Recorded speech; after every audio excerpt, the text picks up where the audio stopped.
Terima kasih rekan-rekan sekalian. Dalam 3 tahun terakhir, BP2MI telah menangani kurang lebih 94.000 anak-anak bangsa yang dideportasi dari Timur Tengah maupun Asia. Dan 90% yang dideportasi adalah mereka yang dulu berangkat secara tidak resmi atau unprocedural. Dan diyakini 90% dari angka itu diberangkatkan oleh sindikat penempatan ilegal pekerja migran Indonesia. Kemudian jenazah kurang lebih 1.900, artinya tiap hari rata-rata 2 peti jenazah masuk ke tanah air kita. Sama, 90% mereka adalah yang dulu berangkat secara tidak resmi, korban penempatan sindikat ilegal. Kemudian 3.600 yang sakit, depresi, hilang ingatan, dan bahkan cacat secara fisik. Kenapa mereka sakit saat meninggal selain penganiayaan?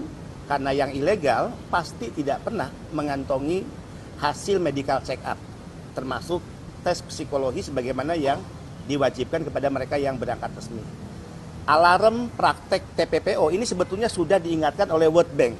Tahun 2017 merilis bahwa ada 9 juta orang Indonesia yang bekerja di luar negeri.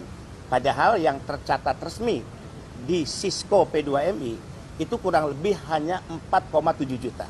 Jadi asumsinya adalah ada 4,3 juta mereka orang Indonesia yang bekerja di luar negeri yang berangkat secara unprocedural dan diyakini oleh sindikat penempatan ilegal. Presiden sudah memerintahkan perang melawan sindikat, ini harus terus dilakukan. Negara tidak boleh kalah, negara harus hadir, dan hukum harus bekerja. BP2MI telah mengambil langkah-langkah peperangan itu. Sejak 3 tahun saya memimpin Badan Pelindungan Pekerja Migran Indonesia.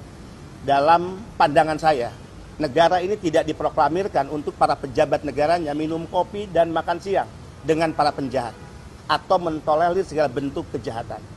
8 bulan lalu BP2MI telah memecat salah satu ASN yang pemecatannya kami umumkan lewat platform media sosial dan bahkan konferensi pers karena terlibat dalam penempatan ilegal. Jadi ini kejahatan kemanusiaan yang tidak boleh negara tunduk atau kalah melawan para sindikat dan mafia. Naib jika negara ini justru untuk penempatan pekerja dikendalikan oleh sindikat dan mafia. Perintah Presiden sudah jelas, kami tentu akan melaksanakannya secara sungguh-sungguh di lapangan. Komitmen pada Republik dan Merah Putih ini tidak boleh dicederai dengan hadirnya para sindikat dan mafia di negara ini. Terima kasih.